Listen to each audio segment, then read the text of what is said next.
Alright, hey guys, John here. So I think I mentioned in a previous video how Costco was not really that efficient if you're, a single guy or a couple. You have to buy everything in bulk over there and then turn around and put it into smaller packages. So one of the ways that we figured to divvy it down has been to use things like a vacuum sealer or pressure cooker. And if y'all remember, one of my more favorite things to make is pickled eggs. So we're gonna do some. This will be the first time to do it in the pressure cooker with the cuckoo right there behind us. So here we go. Okay, so we loaded up 20 eggs on top of the steamer basket down bottom. I actually had a video showing it, but of course it got myrtleated. Yeah, good times. Okay, so one of the really awesome things about Cuckoo here is that it has a steam function built in, so it actually wouldn't run up to pressure, and so we can do some old-fashioned steaming in it. I'm going to do that right now, not possibly at all because I can't figure out how to pressure cook it, but because the steam option is just available. So we're going to put that on there, loaded up 20 eggs in there, and we are just... Oh, shoot. I did, thank you. And let's see if I can remember how to go. Menu. Yep. That would be the one. Starting the steam cook. Good. Steam cook. And go. Okay. So that'll steam them. It'll Starting the steam cook. At least this is going to be interesting. So actually, what we're going to do steam cook. oops. Woo.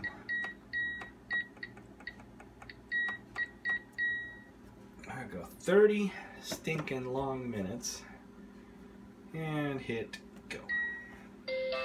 Okay. Starting the steam cook. So it should steam it as low as possible. Set them for 30 minutes, but I'm betting I'm going to cancel early because I'm going to wait to see how long those cold eggs come up to steaming temperature, if that makes sense. So, bachelor cooking at its greatest. Okay, so stage 2, after we get the eggs done, cooked, we're going to have to shell them. And then you can fit just about a dozen eggs, give or take. Sometimes it's 11, sometimes it's 13, into a 1-quart jar.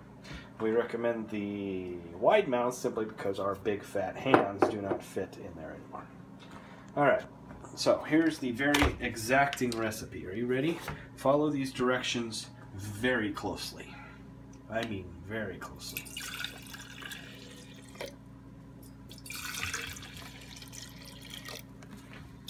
That much vinegar,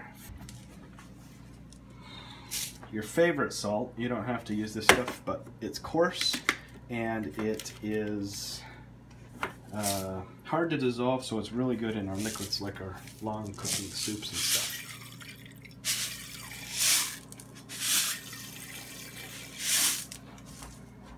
Salt to taste. Okay, that's about right for us. If anybody wonders why I have high blood pressure, it's not the drivers on the road. No, it's the salt, I'm sure. Okay, that's your basic 2 ingredients. Everything is to taste, so you can add, if it's a little too strong for you, you can add more water, or if it's too salty, add less salt. And then you add whatever favorite seasonings you think sound good. In this case, Sammy, if you're still watching, definitely give a shout out to you, because Korean hot pepper, kimchi pepper, is so good in there. So we are going to make a little bit of hot and spicy in one of these. Question's going to be how much do we throw in? And it's, ground Szechuan peppers. Any Korean marketplace can have this. You can get it on Amazon. I'm sure the link will be in the description below. Like I said, the only question now is how spicy do we want it? I think I'm going to grab roughly 1 tablespoon. We're going to have a tablespoon and put in and test it after a couple weeks.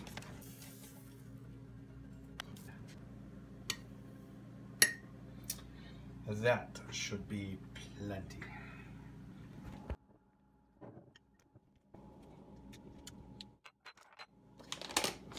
Always make sure to lick the spoon.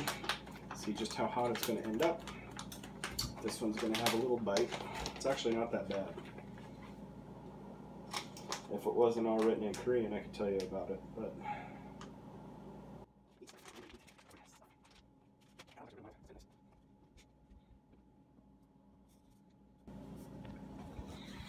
I think just because I'm me, I want to add a little Creole seasoning as well, just to make it a little bit more spicy meatball. Because we're mixing the Italian, sorry, the French, the French Creole with the Szechuan. So why not? That's the fun thing, is I have yet to have a recipe that actually I think tastes bad. And Julie may disagree. That's okay. Gurgling and steaming down there. Might be to the point where I hear steam and escaping, and then simply because I can't leave well enough alone, I had to go raise the spice jar. We got garlic. Oh, garlic's going in both, because garlic is amazing. And that's good. Oh yeah.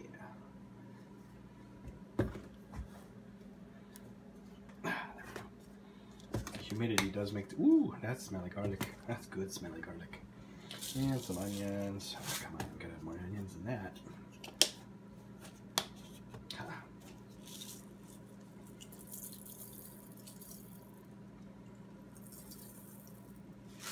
Okay, so this one, salt, garlic, and onion. This was the first one that I ever had. Only they used onion powder instead of ground onions.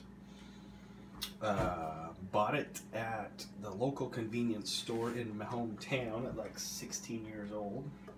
Hated, thought that egg was so disgusting the first bite, but then by the third or fourth, it was pretty stinking good. The vinegar, being a very acidic thing in an egg, which is protein and very, it's food for very alkaline living organisms. Does that make sense? So bacteria that would make an egg rot tend to live in an alkaline environment. So if you put it in an acidic environment, then those organisms can't live. The eggs don't rot. This stuff, I won't say is shelf stable, because you should always refrigerate anything with proteins. But yeah. So, not hot, hot. I had to add a few extra red peppers just because it's going to be hot, and it needs to be hot. Thank you all for being so hot. We'll see what the next 20 minutes. Well, so I forgot about it until all of a sudden she started talking to me again. But she automatically popped up. So I'm going to guess that she came up to pressure for at least a few minutes, which is going to be enough. Maybe we'll bite into one of these eggs as soon as we can get it peeled. So, but I am going to leave it in for the full 30 minutes here. We'll see how she turns out. Our hot sauce is aged beautifully, thick. Can't really see through it. Oh, yeah. Oh yeah, you can smell it too. Oh yeah. It smells like vinegar and pepper. Has been completed. Wow. Okay, so we're gonna pull them out. Actually, we're just gonna pop the top. Sorry.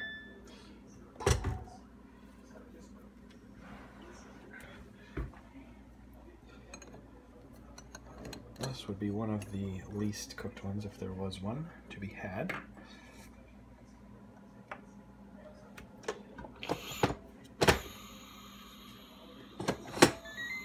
Leave her there for a second. It's cooling off so we can shell it, eat it, recover it.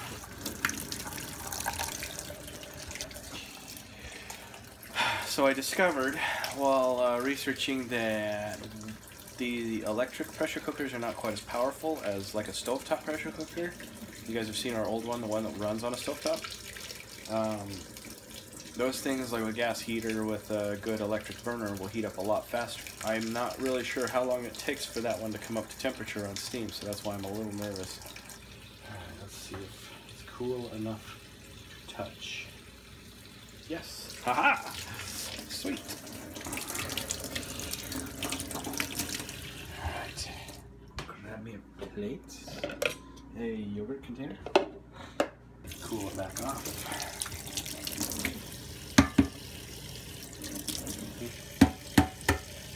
Oh, okay. Let's get a bite of the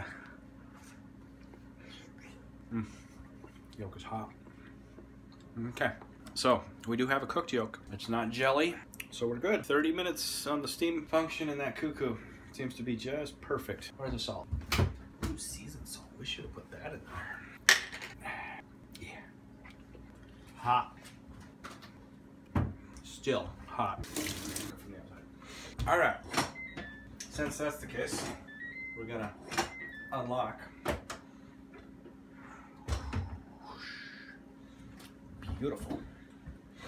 We do love a hard cooked egg. Another exciting thing is the handles on this thing are actually not horribly hot. Let it mount. I'm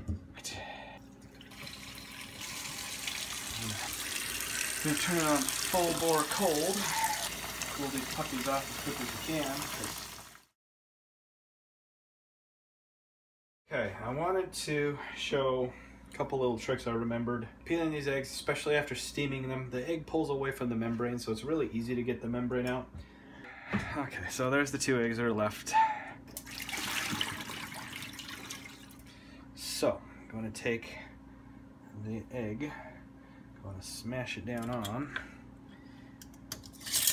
to the lid, and wrench it a little, pretty good. Yeah, we still got a bubble in there. That's good. That means that it probably did not overfill and ruin the ring and make a mess. So, just in case, I'm gonna rinse it off. So rinse both the jars off. Set them in the fridge while they cure. But there's my hot one, and it's probably, it's gonna be a little hot. And there is the plain one. Go. So here in about 2 weeks, I will yank them out. Probably gonna forget to make a video about it, so you're just gonna have to trust me that it's really, really good when it happens. Hey everybody, so the eggs turned out amazing last night. So amazing, in fact, that I wanted to make a little dinner in our cuckoo. So we're gonna do, those are pork steaks. I have doused them in salt and they've sat in the freezer for a few months. Now we're going to desalinate them and mix them with black beans. So we're going to have pork and beans.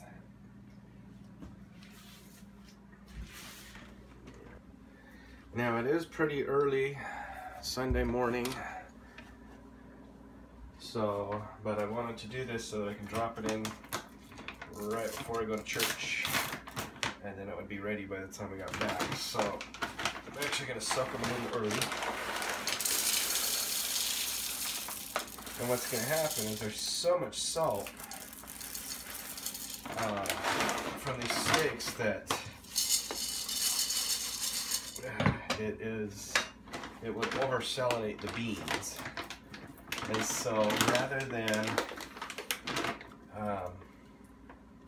And so rather than making everything too salty, having to desalinate here plus soak here, I'm going to soak everything in the desalinating process, combine it all at once, pour that water out, pour new water in, and then throw it in the pressure cooker. Like the first time I tried this, I mixed it with beans, and I think I just threw everything from the bag in. Well, there's so much salt in here that the meat does not freeze. It stays tender.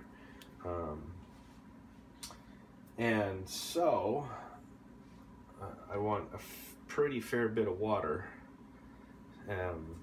to rinse out and to get that salt off. The second time I a little overdid it, and it was okay, but it did not spice up the beans the way that I wanted. So this one having a little, I got really coarse black pepper, liquid smoke in it, and I think that was about, and a little brown sugar, I think. That's what was on these steaks, so it made for wonderful flavor. All right, we've been just a little over an hour. Gonna take, yep, it smells good and smoky. I'm gonna take that lovely bit and we're gonna drain it. Easiest way I've found, put a lid on it, but not perfectly tight, so you have a little bit of flex right there. Not quite enough to get a bean to fall through.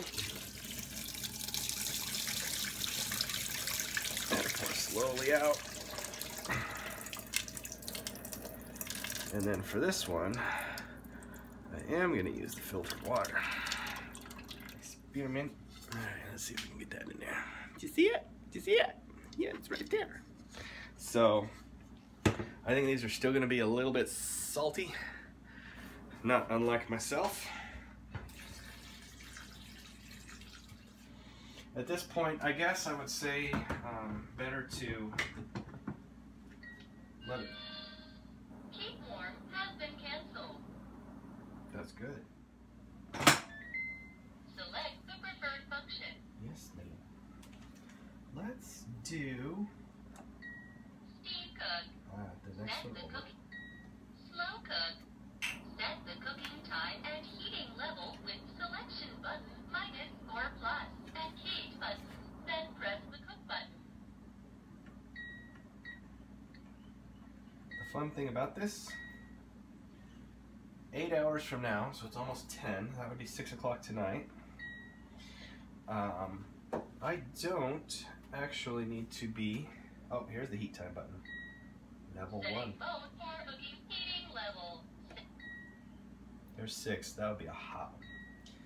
This thing has 6 levels of slow cook. Your average slow cooker has what, 2, 3, low, high, and keep warm?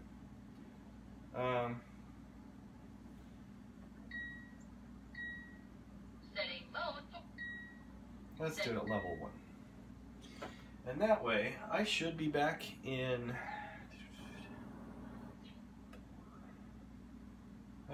about 6 hours. But in level 1, we'll do that one just fine. But in case I'm going to be going longer and I want it to cook as long and as slow as possible, I'm going to set it for 8.